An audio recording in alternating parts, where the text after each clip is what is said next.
বিষ্ণুপ্রসাদ রাভা কি কাজ করতেন যেগুলি কাজী নজরুল ইসলামের সঙ্গে মিলে। কাজী নজরুল ইসলাম তিনি কলমের মাধ্যমে সাম্প্রদায়িকতা, রাজনীতি, দারিদ্র্যের বিরুদ্ধে কথা বলেছেন। বিষ্ণুপ্রসাদ রাভাও তার গানে, নাটকে, বক্তব্যে কৃষক, শ্রমিক, উপজাতি, প্রাপ্তি মানুষের জীবন ও সংগ্রাম তুলে ধরেছেন। নজরুল হিন্দু মুসলিম উভয় ধর্মের সঙ্গীত সৃষ্টি করেছেন। ভক্তিগীতি, ইসলামী গান, কাব্য সবকিছুতে মিলনের বাণী প্রচার করেছেন। সেই রকমের রাভার গানে, বিষ্ণুপ্রসাদ রাভার গানেও আদিবাসী, কৃষক, শ্রমিক। আজকে আমি কলকাতায় এসে কাজী নজরুল ইসলামের 125 বছর জন্ম জয়ন্তী যে জাতীয় প্রদর্শন সংস্থা করেছে, ওখানে এসে খুব ভালো লেগেছে। আমি গৌরব বোধ করেছি। যে জায়গাটাতে এই মিটিংটা হচ্ছে এটার একটা ঐতিহাসিক মূল্য আছে। আমি বলতে চেয়েছিলাম যে কাজী নজরুল ইসলামের যে ব্যক্তিত্ব, সেই রকম একই ব্যক্তিত্বর মতন আরেকজন লোক যে এই পৃথিবীতে জন্ম হয়েছিল, সেই কথাগুলো কিন্তু চর্চায় আসা উচিত। আমি আসাম থেকে এসেছি। আসামে কলাগুরু বিষ্ণুপ্রসাদ রাভা ওনার নাম, ওনার যে কার্য প্রমাণিকা, যে কর্ম অবদান, এইগুলি যদি বিশ্লেষণ করে পাওয়া যায় তাহলে দেখবেন যে কাজী নজরুল ইসলামের যে অবদান, দুইজনেরই মোটামুটি একই অবদান।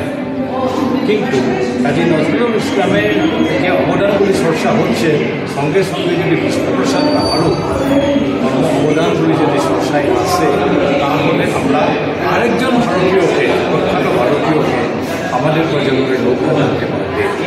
আমি সেই জন্যে আজকে এই শুভক্ষণে এই আহ্বানটা জানাতে চেয়েছি, কাজী নজরুল ইসলামের জীবনের সঙ্গে এই পৃথিবীতে আরেকজন একই রকম সেটা একটু বিষয়বস্তু গবেষকরা গবেষণায় হোক আর জনসাধারণের মধ্যে। আমি বিপ্লব পথলৈ আগুৱাম, বিপ্লব পথের যাত্রী আমি, সর্বহারার মুক্তিক আমি বিজয়ের জয়গান গাই যাম। শত শত জনতার দেখি দুখ হাহাকাৰ, দেখি লাঞ্ছনা বঞ্চনা সর্বহারাৰ, কৰিবলৈ অৱসান শোষণৰ অভিযান। গৰজি উঠিল আজি বিপ্লবী প্ৰাণ, গণমুক্তি বাহিনী বনুৱা কৃষকৰ অভিমান ই যে পঞ্চায়তী শাসনৰ, কৰিবলৈ অৱসান শোষণৰ অভিযান। গৰজি উঠিল আজি বিপ্লবী প্ৰাণ। ডক্টর ভূপেন হাজরিকার সঙ্গে আমার রিলেশন প্রায় 41 ইয়ার্স।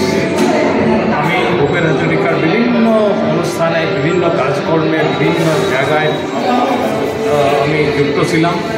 বিশেষ করে ওনার যে কমিউনিকেশন, জীবনে যত সমস্ত যারা উনি যা লিখেছিলেন সেগুলি আমি কালেকশন করেছিলাম, আর সেগুলি আমি সাবজেক্ট ওয়াইজ করে ওগুলি আমি গ্রন্থাগারে প্রকাশ করেছিলাম। আর ভূপেন হাজরিকার উপরে আমি 3খানা ডকুমেন্টারি ইতিমধ্যে বানাচ্ছি, একটা ইংরেজিতে এবং দুটো শুনিয়ান। আর ভূপেন হাজরিকার একটা মিউজিয়াম আমাদের আসামে হয়েছে শ্রীমন্ত শঙ্করদেব কলাক্ষেত্র প্রাঙ্গণে, সেই মিউজিয়ামটা আমি ডেভেলপ করেছিলাম। আর অন্যদিকে ভূপেন হাজরিকার যে অটোবায়োগ্রাফি, সেটা অনুলিখন পদ্ধতিতে করা হয়েছিল।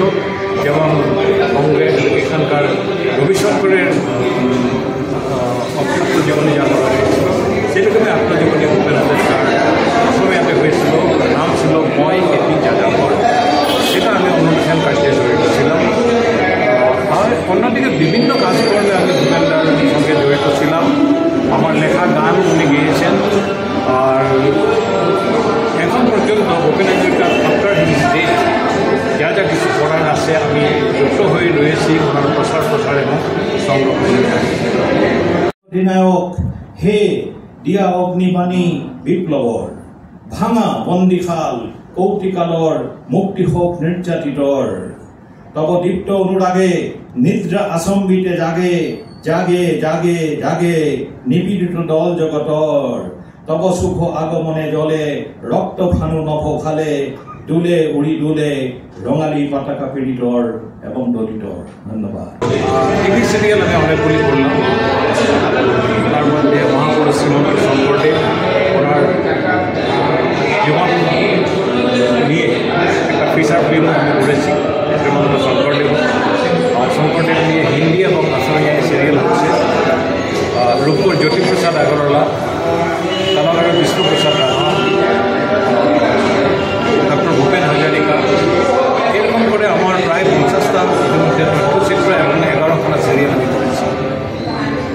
এই মিডিয়াটার সঙ্গেও আমি যুক্ত রয়েছি। সুতরাং ওই ডকুমেন্টারিগুলি এবং সিরিয়ালগুলি যদি কোনো কারণে দেখানোর সুবিধা হয়, তাহলে আসাম সম্পর্কে বা নর্থ ইস্টের সম্পর্কে অনেক তথ্য ওখানে আছে। সেগুলি যদি আমাদের প্রজন্মের লোকরা অধ্যয়ন করে বা চর্চা করে,